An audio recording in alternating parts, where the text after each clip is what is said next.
आही रे बेईमानवा ले जाला गवनवा आही रे बेईमानवा ले जाला गवनवा आही रे बेईमानवा ले जाला गवनवा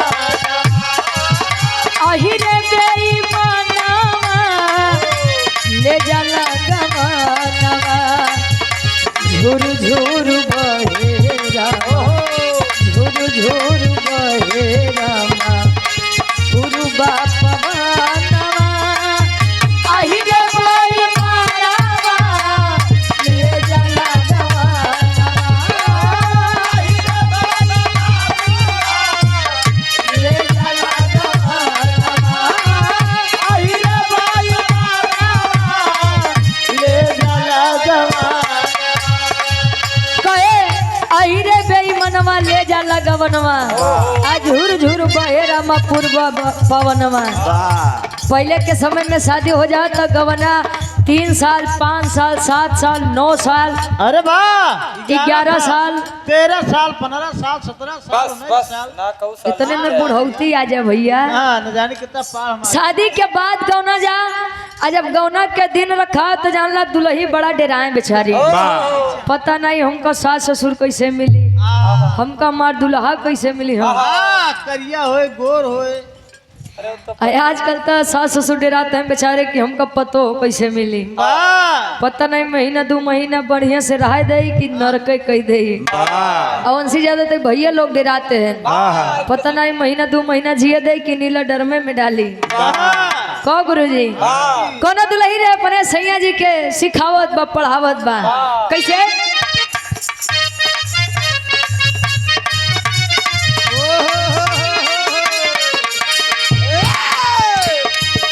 अरे जुग जुग जिया पिया जी खुश कर दिया मोरा जिया जी जुग जुग जिया पिया जी खुश कर दिया मोरा जिया जी जुग जुग जिया पिया जी खुश कर दिया मोरा जिया जी। और ये हमारा पूर्वांचल के डायरेक्टर साहब हमारे गार्जियन जी आप अशोक भाई हमारे मछली शहर जौनपुर के ऐतिहासिक सर्जमी से 100 रुपया भैया के बहुत बहुत धन्यवाद आशीर्वाद के चाह रहे कि मुझे अपनी कला में कामयाब रहे।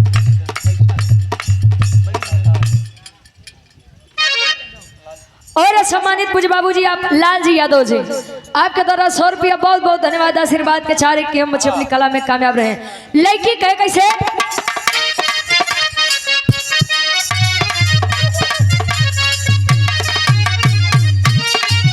अरे जुग जुग जिया पिया जी खुश कर दिया मोरा जिया जुग जुग जिया पिया जी खुश कर दिया मोरा जिया जुग जुग जिया मोरा जिया खुश कर दिया मोरा जिया।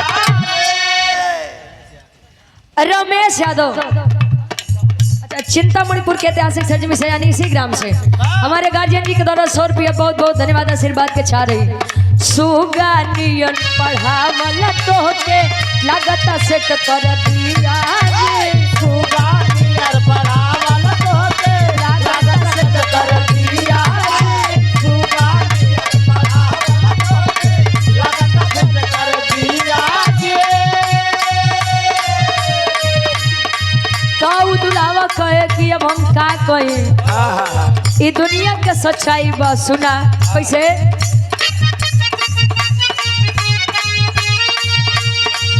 पूरा दुनिया यही पर की कलबा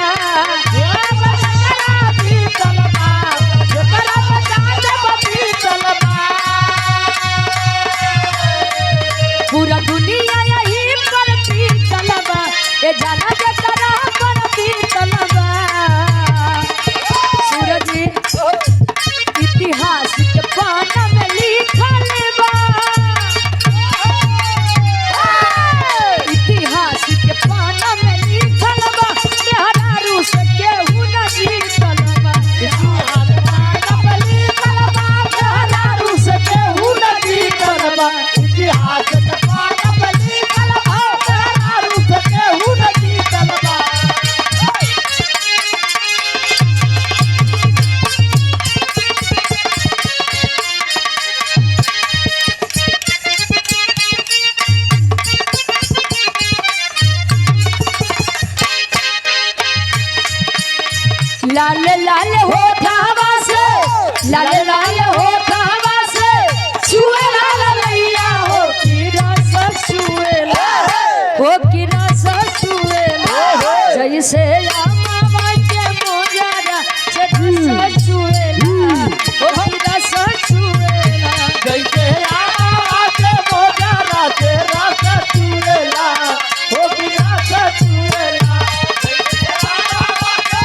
आजकल के लड़का सोगावत प्यारा वाली बाती आज प्यारा वाली बाती आज बोले लू करे जा छुए हो करे जा छुए तो हर मीठी मीठी बोलिया करे जा छुए हो करे जा छुए।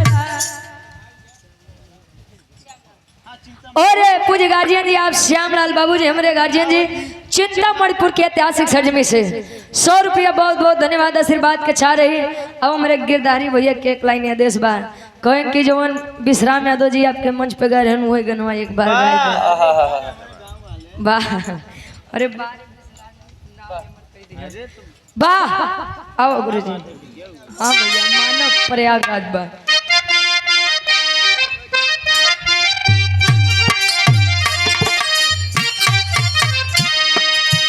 हमरे गिरधारी भैया क्या देश बा फरमाइश बा बिरहा सम्राट स्वर्गीय दादा श्री राम कला साधु जी गीत के गावे बाबा कैसे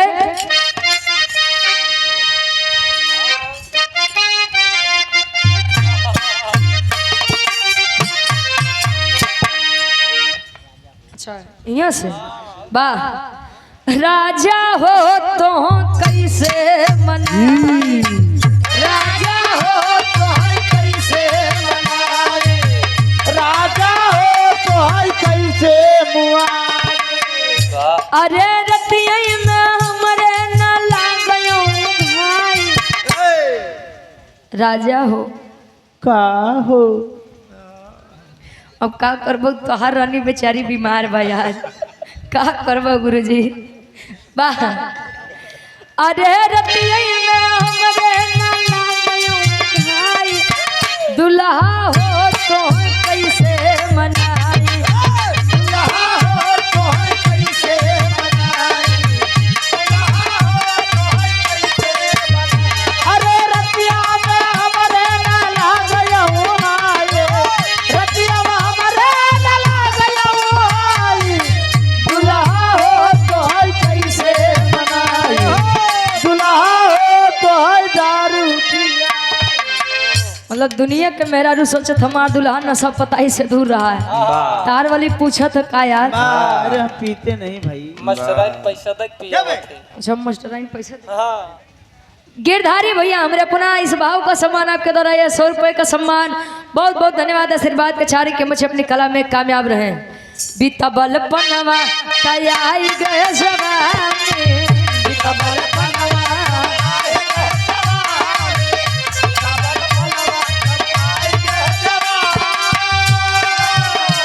अरे रही रही के सजिया पे आवई अरे रही रही के सजिया पे आवई दुल्हा हो तो कैसे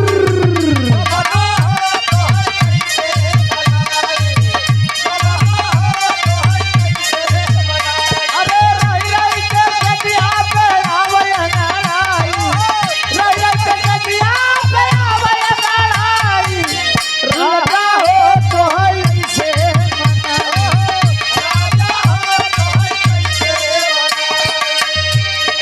का जान दे गिरधारी भैया के आदेश रहे शायद अरे वो वाह। है नहीं आप पे का जान दे शहर वाली कजरा का जान दे शहर वाली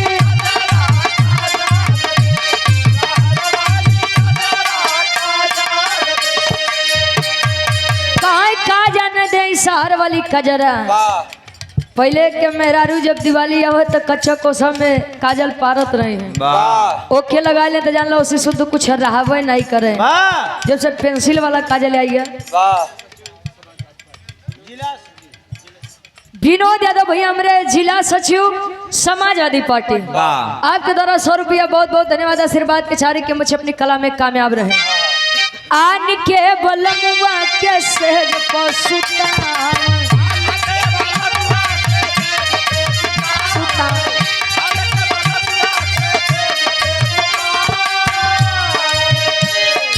आन के बोला मतलब अपन लड़का। वाह बच्चा जब छोटा होता है तो माता उसकी बड़ी केयर करती है, देखभाल करती है। वाह और वही लड़का से पाल के जब बड़ा कर दे हैं, वाह जैसे हमारे अमृत लाल भैया, वो पूजनीय माता जी उनकर बड़ी सेवक के इतना बड़ करे हुए हैं। वाह बढ़िया से दुल्ही देख के अपने लड़का अमृत लाल भैया के बियाह कर दी है। वाह माई खातिर तो उनकर लड़का है, लेकिन वो लड़की खातिर वाह बन गया बल्लम। बलम नहीं हो, बलम परमेश्वर पति। पहले के मेहरारू कहा कि भला है बुरा है जैसा भी है मेरा पति मेरा। हाँ देवता है। आज के मेहरारू को है कि जितना इज्जत देवो उतना इज्जत लेबा। वाह आप लोग बड़ा खुश नसीब रहे कि आप लोगों के बात काकी दादी हरे मानत रहे। हाँ तो एक बार गुस्सियाई के अगर देख लेता तो उनकर हिम्मत नहीं करे घरे से बहरे कदम रख ले। वाह आज तक गुस्सियाई के देखबो तो दुल्ही जान बुझ के ऊपर काम करी। हाँ कहीं मैं मायके चली जाऊंगी तुम देखते रहियो। तोरे जैसा दुल्हा रहे तो पीछे पीछे भागो। टहरबे करे। आओ गुरु जी गाँव में कैसे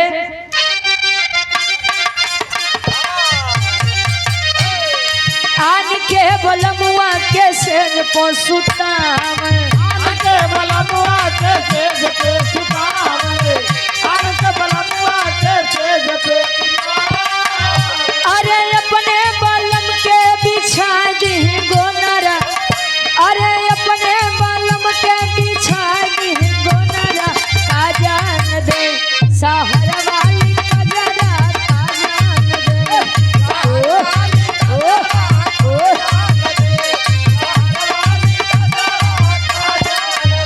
अरे अपने बलम के बिछा दी गोनरा, अपने बलम के बना दी लोहारा, का जान दे सहर वाली कजरा, का जान दे।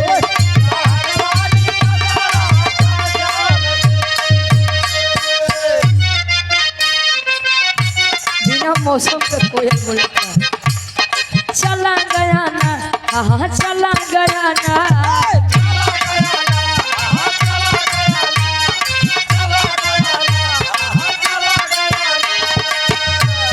चला गया ना, हाँ चला गया ना, गले डाल के जल्दी पिया चला गया ना।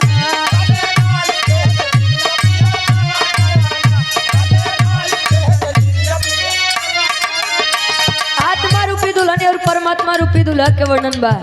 कहीं आया है सो जाएगा राजा रंग फकीर, कोई विमान पे चढ़ चला कोई बंधा जात जंजीर। वाह दुनिया में कब मौत आ जाए भगवान, कब आदमी मर आ जाए ई केहू नहीं जाना। वाह या बड़े जय दिन तक का हंसी खुशी जीवन जिया, मर जाए के बाद के देखत बा।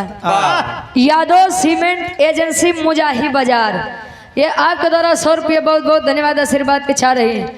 वो आत्मा रूपी दुल्हन अपने परमात्मा रूपी दुल्हा बदे कहे कैसे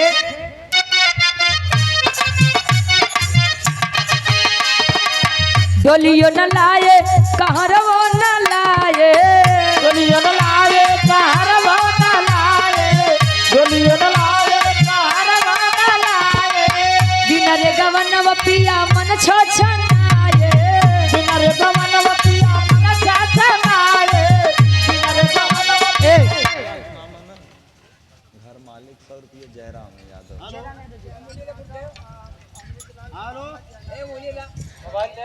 अच्छा हमारे गार्जियन जी घर मलिकार साहब जयराम यादव। जय राम यादव जी, दूल्हे बादशाह जी के पूजनीय पिताजी और दूल्हे बादशाह जी के पूजनीय मामा जी, नाम नहीं। ई दूल्हे बादशाह जी के पूजनीय मामा जयनाथ जयनाथ यादव, जय राम यादव जी और जयनाथ यादव जी। वाह जय राम। अरे वाह, एक राशि ये आप गार्जियन जी के द्वारा 200 रुपए का सम्मान बहुत बहुत धन्यवाद आशीर्वाद के छारे के मुझे अपनी कला में कामयाब रहे। मामा और पापा दोनों जने के गोर छू के पहल की बात। वाह मामा पापा। हाँ आशीर्वाद के छारे के मुझे अपनी कला में कामयाब रहे। वाह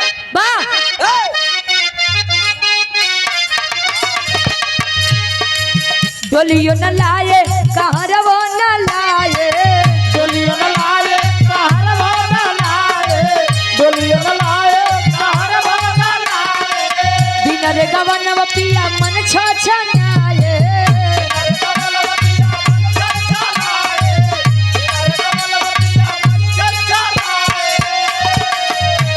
बजर करो ना बजर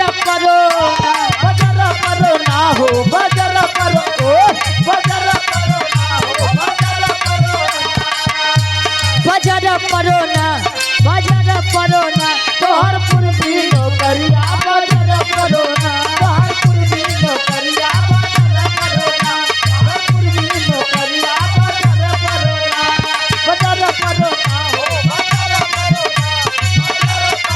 हो बजर परोना तोहर पूर्वी नौकरिया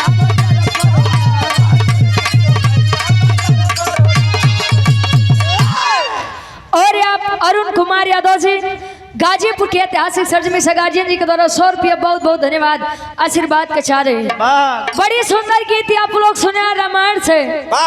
सीता जी जब प्रभु श्री रामचंद्र जी गए गुरु जी अपने पहली रात में पहली रात माई सीता जी के लगे तब माई सीता जी कहें कि हमका मुंह दिखाई चाहिए। वैसे सूरज जी सीता जी पहुंचते मान राम जी से मुंह दिखाई मांग ले रही का हो। पहले दिना भर जे मेहरारू वहाँ गुरु जी जे नात बताऊं रिश्तेदारी उ बेचारे कुल मुंह दिखाई करिए पहले राम जी वाह बड़ी सुंदर गीत रहे लवकुश जन्म ले ली हम। अरे वाह मतलब कि मुंह दिखाई में फूल मांगे एक फूल तोड़ के लेके गए तो बेचारा अकेल रही गए पहली रात अनबैलेट चली गई रही का करबो गुरु जी।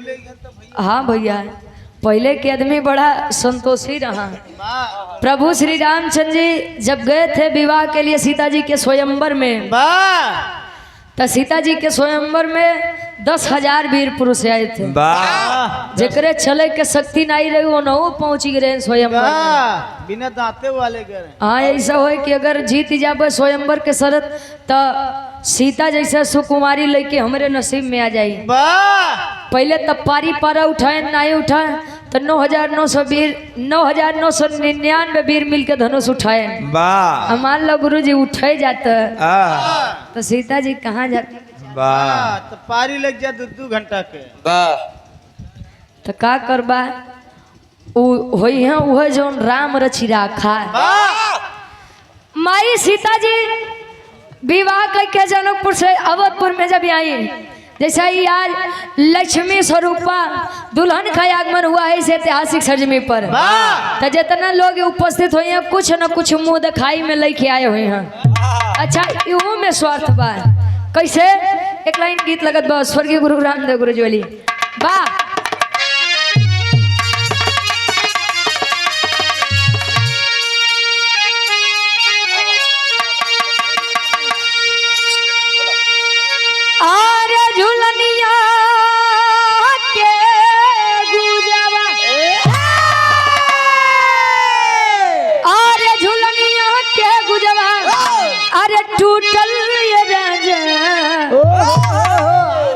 अरे जमनिया से गड़िया छूटल ए राजा जमनिया से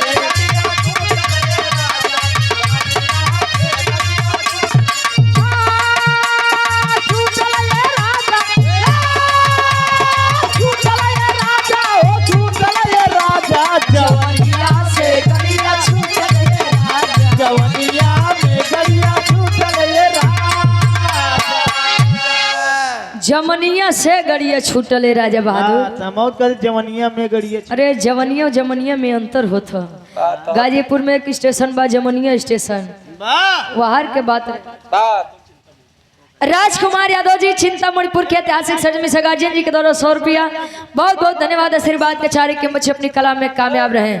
यार माई सीता विवाह करके जब अयोध्या नगरी में प्रवेश किए आप लोग विचार करा जब अमृत लाल भैया एक दुल्ही लेके आए तो इतनी खुशी बा जोने दरवाजे बतावा 4 दुल्ही उतरे भाई वह दुआरे के खुशी का हुई। ऑर्केस्ट्रा मुजरा अलगे होत रहा।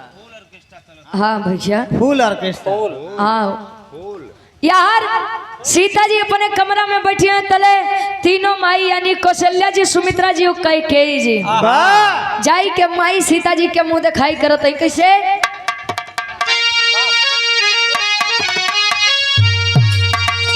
आरे बाजे नगरिया में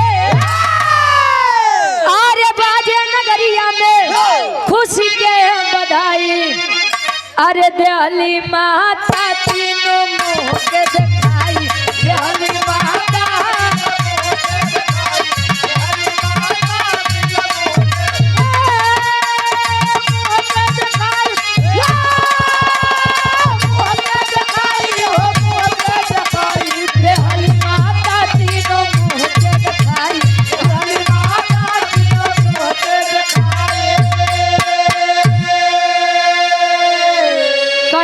नगरिया में खुशी के बधाई देहली माता तीनों मुंह के दिखाई।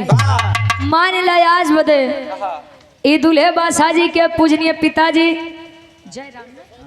जय राम बाबू समझ ला आज बदे राजा दशरथ। वाह तब इनके 3 मेहरारू आज हुई हैं। हाँ बाटी।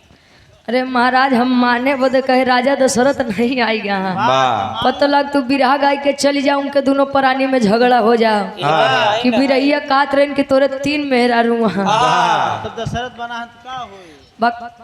आज के हमारे दुल्हे बासाजी के पूजने पिताजी ईमान ला आज के राजा दशरथ जी उनकर माई अमृत भैया के माई कौशल्या जी 2 जनी गायब हैं। हाँ हाँ तू 2 जनी के खोज दे। आज के हमारे दुल्हे बासाजी प्रभु श्री रामचंद्र जी और दुल्हन के उपाधि माई सीता से दे दा और सब के तू लोग भालू बानर वाले। अरे पागल सीता जी के बियाह में भालू बानर नहीं कुल आदमी गए रहे भालू बानर तो वो लड़ाई जब 14 वर्ष के वनवास गए तब भेटान रहे।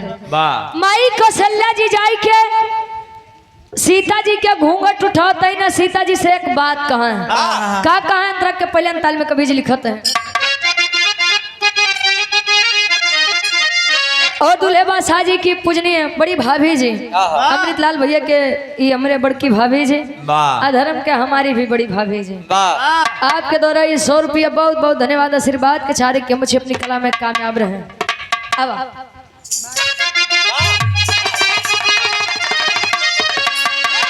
अरे माता कौशल्या कहेली समुझाई राम मोर मोरा तन मोके खाई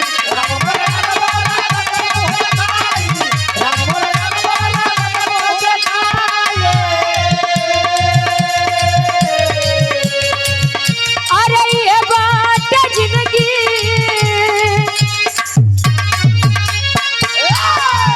अरे ये बात जिंदगी के लाही कमाई देहली माता तीनों मोके ये बहादुर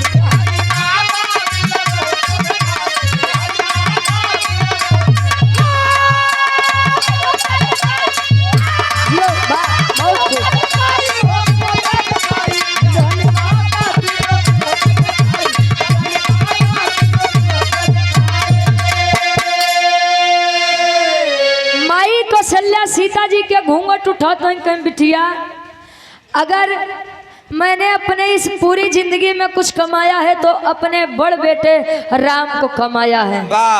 ए भैया लोग कहा थे कि माई के जिगरा गाई के पुतवा के जिगरा कसाई के बात बाबू के जिगरा साड़े बारे बाबू माई कौशल्या जी सीता जी से कहें कि अगर मैंने अपनी पूरी जिंदगी में कोई कुछ धन रुपया पैसा कमाया है तो मैंने केवल और केवल अपने बेटे राम को कमाया है।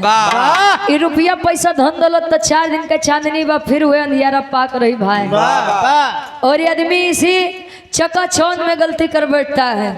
4 दिन के चांदनी देखे के बाद ओखे आगे वाला भविष्य बड़ा उज्जवल लगा था और जब सब कुछ छूट जाता है तो कुछ नीक माई कौशल्या जी कहीं कि बिटिया अगर इनके सच में अपन दुल्हा मानो तो इनके सुख और दुख में सदैव साथे रहो। जीवन साथी वह होता है सच्चा जीवन साथी वह होता है जो सुख और दुख में दोनों काम दे।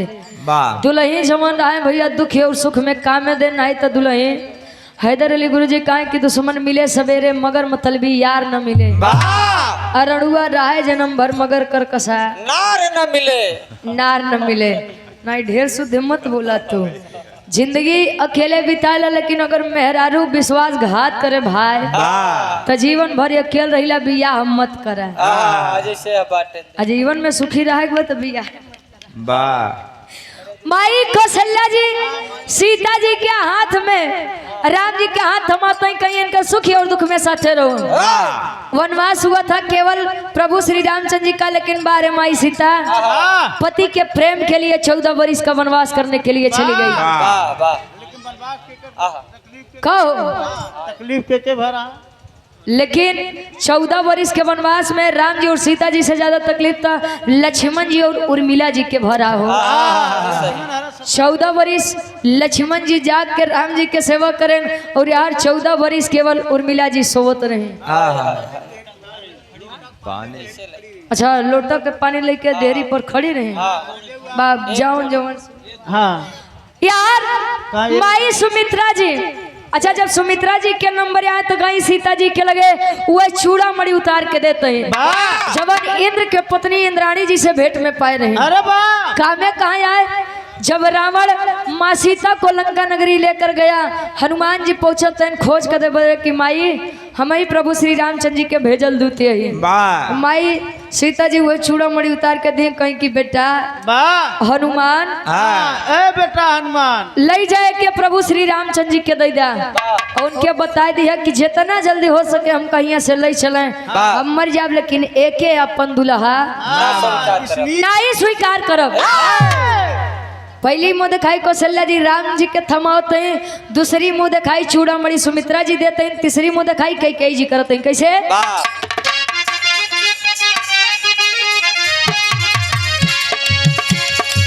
कनक महल दिहली कैकेयी भाई, कनक महल दिहली कैकेयी भाई, कनक महल दिहली कैकेयी भाई। बार बार चुमली माथ देखा रसाई, बार बार तुम्हारी बात देखा रसाई, बार बार तुम्हारी बात देखा रसाई। कहे कनक महल दिहली कैकेयी माई, अपन सबसे मन पसंदीदार महल कनक महल कैकेयी जी सीता माई के मुंह दिखाई के रूप में देते हैं। आज के जमाना जाना था का भैया कि जे ज्यादा नेकी करत है वही गारी खात है। ऐसे इस जमाना के दस्तूर बा, केहू केतनो निक काम करी तभो गरियावा जाई, और केहू केतनो खराब काम करी तो गरियावा जाते। काहे कि आज के समय में होम करते आदमी के हाथ जरूरत बा।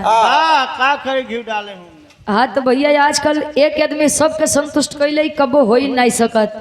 कैकेयी जी राम जी के कहे के अनुसार 14 वर्ष के वनवास मांगे, लेकिन बाहरे जमाना कैकेयी जी से लोग इतना नफरत करे लगे, मंथरा के सब भुला गए लेकिन कैकेयी के क्यों न भुला। आदमी इतना ज्यादा उनसे ईर्षा करेला कि अपने बिटिया के नाम के कैकेयी नहीं रखो। या बदे ढेर नेकी काम करबा तो गरियावे जाबा। जैसे याद दुल्ही आए बटिन या ऐतिहासिक सरजमी पर तो सब केहू कुछ न कुछ लेके आए हुए, एक साड़ी 200-400 रुपया। काहे कि पैसा मिले चाहे ना मिले भैया हमार सड़िए तो वापस आई जाए। हम इनके एक बिटिया के बियाहे में देते ही हमरे के 4 ठोरे में दी हैं। आजकल आदमी न्योतो बड़ा छीन छीन के करते हैं। बेटवा के बियाहे में न्योता नहीं जाए वो बिटिया के बियाहे में पहले न्योता भेज देता है। ओनो बेचारू कही है कि बेटवा के बियाहे में नहीं दी है, अब बिटिया के बियाहे में न्योता भेजते हैं। यही में आदमी में खाए जाते हैं भाई। आखिरी भाव कैसे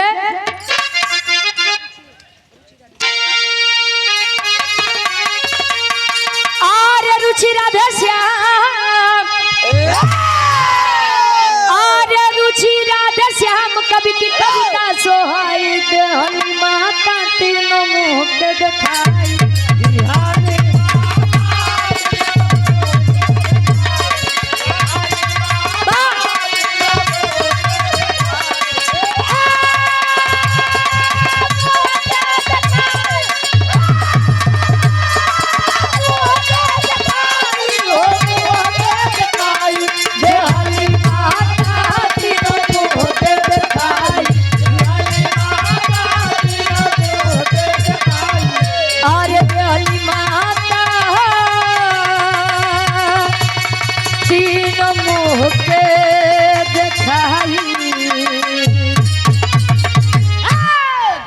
सम्मानित गार्जियन जी गिरधारी भाई हमारे चिंता मणिपुर के ऐतिहासिक सजमी से आपके द्वारा 100 रुपया।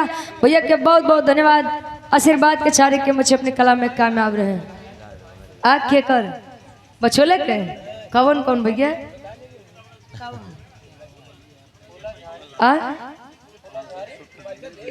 अच्छा पिगर फराक वाली वो अपने भैया से गवाया है।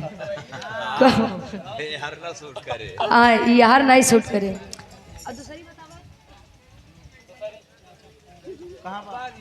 अच्छा ये बेचारों के फरमाइश पिगर फराक वाली जाए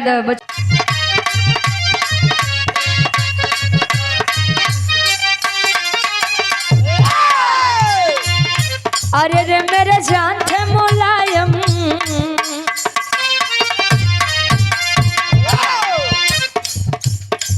किसी का बेसमय चल जाना, अचानक से कोई घटना हो जाए तो वह दिल को बड़ी चोट पहुंचाती है। हमारे पूरे हिंदुस्तान भर में केवल 2 ही नेता हुए थे। एक क्रांतिकारी वीर सपूत आदरणीय नेताजी सुभाष चंद्र बोस जी और एक इस उत्तर प्रदेश के पूर्व मुख्यमंत्री जी आदरणीय श्री नेताजी मुलायम सिंह यादव जी। आजकल तो पदवी भी बड़े आराम से लोगन के मिल जात बा। चौराहा पे बैठ के एक सीसी लई के 2-4 दिन भाषणबाजी कई दा आदमी कहीं और नेताजी कहाँ जाते हैं आया राजू तनी चाय वाय पी ले तो जाए। ये आदमी पद पावे बदे कितना बड़ी मेहनत और कितना कुर्बानी की जाते हैं। आदरणीय नेताजी धरती पुत्र मुलायम सिंह यादव जी के छोटे सुपुत्र और पीडीए के नायक आदरणीय श्री अखिलेश सिंह यादव जी के छोटे भाई प्रतीक यादव जी आकस्मिक बेसमय इस संसार को छोड़कर चले गए। इस मंच के माध्यम से सच्ची श्रद्धांजलि अर्पित करती हूँ। और हमारे अशोक भाई बहुत बहुत धन्यवाद भैया। बाकी तमाम घटना निकल के आवत बाप का सही बका नहीं कब भैया। अरे रे मेरे जान थे मुलायम देश के साथ मुलायम। अरे रे मेरे जान थे मुलायम देश के साथ मुलायम। अरे रे मेरे जान थे मुलायम देश के साथ मुलायम। अरे रे मेरे जान थे मुलायम देश के साथ मुलायम। स्वागत है भैया अखिलेश का। अरे रे मेरे जान थे मुलायम देश के साथ मुलायम। स्वागत है भैया अखिलेश का। अरे रे मेरे जान थे मुलायम देश के साथ मुलायम। स्वागत है भैया अखिलेश का। कृष्ण कहूँ रानिया को, कृष्ण कहूँ रानिया को, पूजती हूँ मैं सुबह शाम को। मेरे भगवान मुलायम देश के साथ मुलायम। मेरे भगवान मुलायम देश के साथ मुलायम। स्वागत है भैया अखिलेश का। मेरे भगवान मुलायम देश के साथ मुलायम। स्वागत है भैया अखिलेश का। मेरे भगवान मुलायम देश के साथ मुलायम। स्वागत है भैया अखिलेश का। बहुत बहुत धन्यवाद। गाय बजाओ का सुनो में कोनो भी गलती कसूर पे आप लोग अपन लड़किया बच्चा समझ के माफ किया। बहुत बहुत धन्यवाद। हमारे दादा फूलचंद बाबू जानला वो दिनों में रहे ना अरथियों में आई गए ई प्यार बा। बहुत बहुत धन्यवाद। अब हमारे फूलचंद बाबू से आप लोग एक आध लाइन सुन ला। अच्छा 20